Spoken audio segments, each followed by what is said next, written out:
What's up mga kamote? So, today is Monday. Yan, Monday rides tayo mga kamote. So, meron tayong special delivery ngayon. May ipapapick up kasi sa atin si Chip sa Cavite. Ayan, pupunta tayo sa GMA Cavite ngayong araw na to. So, time check natin is 8:12 in the morning. So, ayan. Pabiyahe tayo ngayon, papunta ng GMA Cavite from Marikina. So, tingnan natin ang mga susunod na kabanata. Yan. So, samahan nyo ako. So, ay, o nga pala. Yun, tama. Mag-aantay pa kasi tayo ng additional booking natin papunta ng along the way, Parañaque, Las Piñas, Cavite, na booking from Lalamove.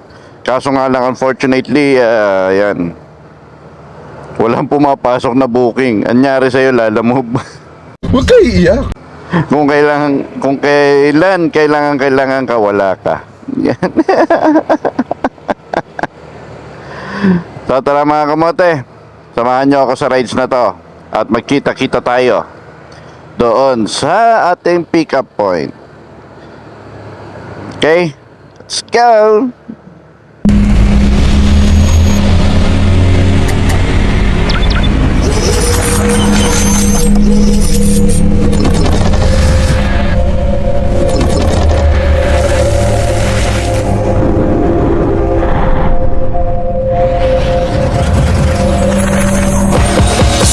Get down with somebody I know. I guess that's just how it goes. So yun na mga kamote, nandito na tayo sa Alabang Zapote Road. Ayan, medyo makulimlim na dito. Ang time check natin is 9:28 AM. Ayan. Sana wag umulan. Ay nako. Pero malamig ang hangin in fairness. So meron pa tayong 45 minutes to destination. So alam mo na, update lang. Update mga kamote, nandito na tayo ngayon sa Daang Hari. Yan. So labas na natin ito, Molino. So ayan, kita nyo, medyo maluwag-luwag na rin ang kalsada. Dito na tayo sa Villar City. Ayan.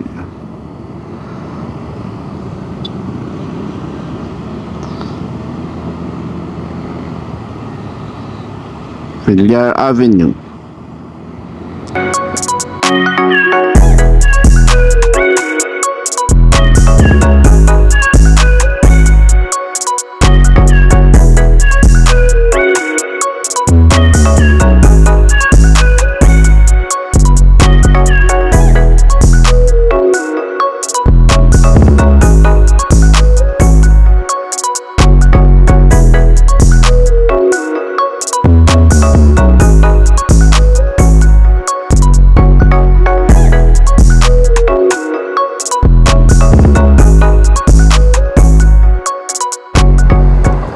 Update mga kamote, nandito tayo ngayon, on the way tayo sa Vermosa, Imus, Cavite. So sana matsyempohan natin dito si Lash Moto, kaya si Goddess Moto. Taga rito lang kasi sila. So hopefully, para makahingi tayo ng sticker, sana all. Sana makita ko kayo. Kasi bihira nga tayo dito, kaya dadaanan na lang natin. So, update lang. So yun na mga kamote, nandito na tayo ngayon sa Vermosa, Cavite. So medyo nagkainitan lang ng konti. Gawa nga kasi nung guardia, pinapalis tayo dito. Hindi naman tayo kumukuha ng booking. So yan. O ba dito sa mga to? Porket naka-grab bag tayo, ayan, masyado na tayong inaano. So, hindi naman sa lahat ng oras kumukuha tayo ng booking dahil hindi naman tayo taga rito sa Cavite. Ayun. Ayan. So, yun na nga, yung pakay lang naman natin dito is tumambay lang ng konti. Then, heading na tayo dun sa GMA Cavite ngayon para pick upin yung pinapapick up ni Chief. So, maya-maya lang, alis na rin tayo. Naman ayoko lang din naman makagulo dito. Medyo mainit ang mga gwardiya. So, di natin alam. So, yun. Lala mo na, tambay lang tayo dito. At nag-post lang tayo ng konti sa Facebook para lang update. So, kita-kits tayo mga kamote. After siguro mga ilang minuto lang alis na tayo. Then heading na tayo sa GMA Cavite. So, update lang. A few moments later. So mga kamote, kain muna tayo dito sa McDo bago tayo pumasok. Kasi nga, kailangan dire-diretso na yung biyahe natin mamaya dahil may dala-dala na tayong buhay na manok. Hirap na kasi. Eto. Kahit na simpleng kain lang.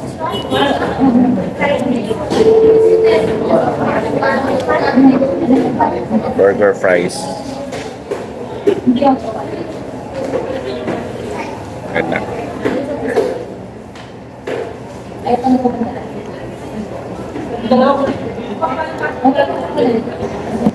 Balik ako sa inyo mamaya. 1 hour later. So mga kamote, nandito na tayo sa pick up location ngayon. So, banda doon ng bahay. Yan.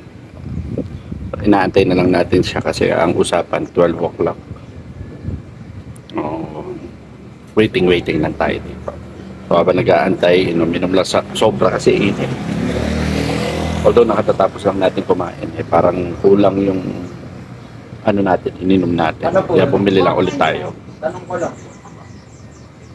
So, update na lang mga kamote. 1 hour later. So yun na mga kamote, na pick up na natin dito. Ating pick upin sa dalawa. Dalawang manok yan. At may tilaok pa. So heading na tayo pabalik ng Batasan Hills, Quezon City. So samahan nyo ako. Let's go. So yun na mga kamote, nasa biyahe na ulit tayo. Andito na tayo sa Molino. Yan. So, ang labas naman nito, dadaan na lang tayo ng Daang Hari, pabalik ng Ayala, Alabang. So, yun, meron pa tayong 1 hour and 30 minutes na biyahe as per Google Map. Malayo-layo pa to. Kasi ang drop off natin is sa Freedom Park, Batasan Hills, Quezon City. So, yan. Samahan nyo ako sa biyahe na to mga kamote.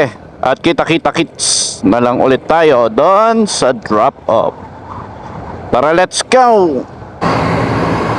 Ayun na mga kamote, nasa Dasman na tayo. So, papasok na tayo. Then, sa iba kasi ito pinadaan diretso. Pero magdadaang Hari tayo. Yan. Papunta kasi ito ng Bacoor. Actually, doon din naman halos ang labas niya. Yan. Mas ma-traffic lang kasi sa daan na to Kaya dito na lang tayo. So medyo maluwag-luwag.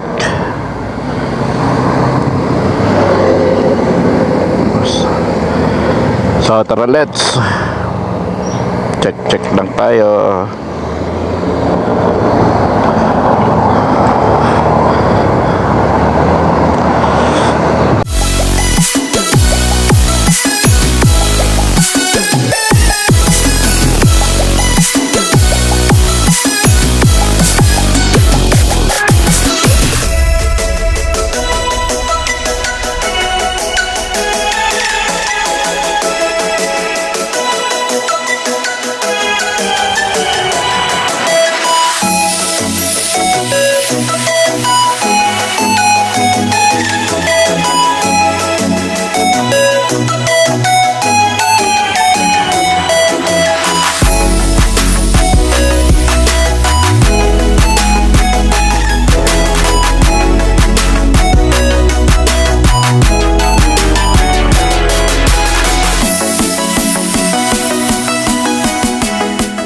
1 hour later.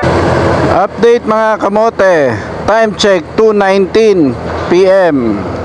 Ayan, nakapasok na tayo sa C5. Hindi na, malapit-lapit na rin tayo. Meron na lang tayong 26 kilometers remaining, 40 minutes. Ayan, o ba? 26, ito yan, 25 kilometers na lang. Sobra init.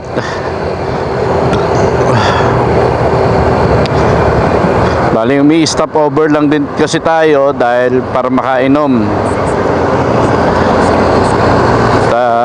Delikado yan, delikado kung hindi tayo iinom.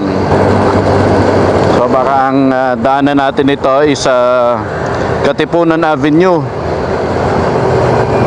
Then papunta na ng Batasan Hills. So ayan, update lang.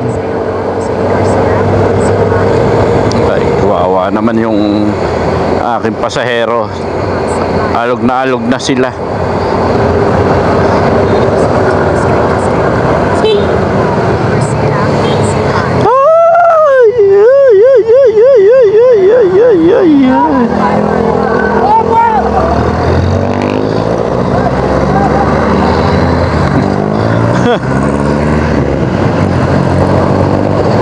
Ala, kinayod. Ay tayo dito. Buti na lang.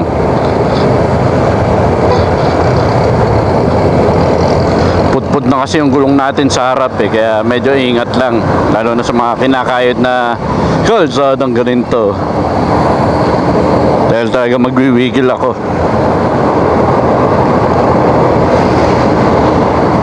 Ayan o. Ramdam ang pagwiwigil.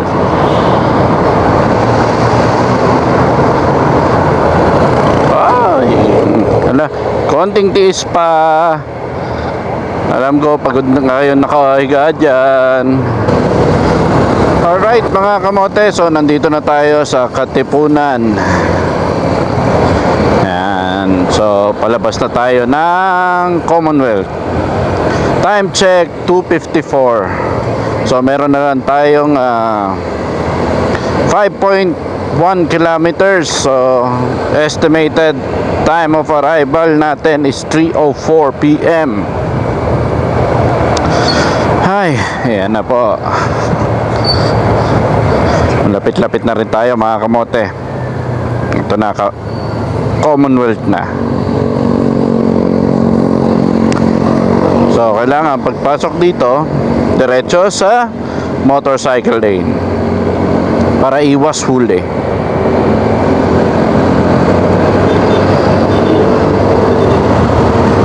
Dito kasi sa part na to medyo wala na talaga yung motorcycle lane dyan. Dahil kung makikita nyo, yan meron. Pero hindi pa naman siya fully operational yung motorcycle lane dito. Dahil yung markings niya talaga, ayun, nasa gitna. Tinamaan ng poste. So, dito na, Batasan, Sandigan Bayan. So, kakanan na tayo dito ngayon.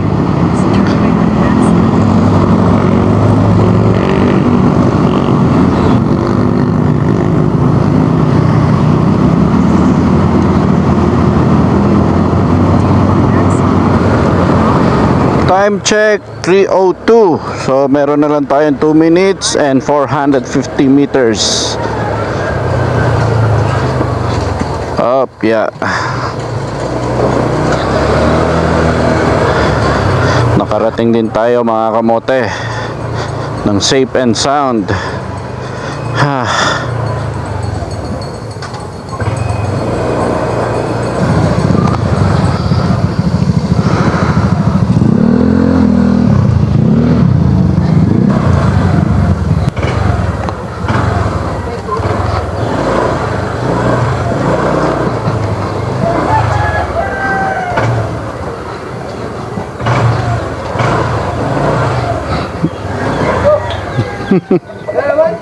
Na naman.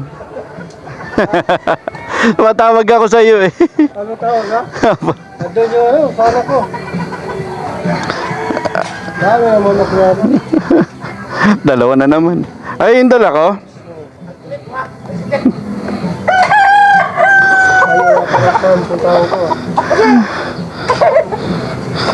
Eto.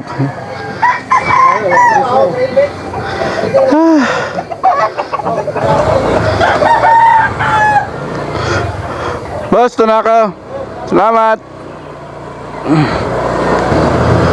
So yun na mga kamote, na i-deliver na natin sa wakas ang dalawa nating manok na kinuha sa GMA Cavite. So ngayon, after natin ang delivery, heading na tayo pauwi ng bahay at magpapahinga dahil sobrang nakakapagod talaga yung biyahe natin So hanggang dito na lang po muna ang ating video mga kamote. Yan. Salamat sa pagsama at panonood ng video na to. Basta lagi nyo lang tatandaan mga kamote, ride safe, keep safe, at huwag kamote sa daan. Okay? Ingat. Bye. Peace out.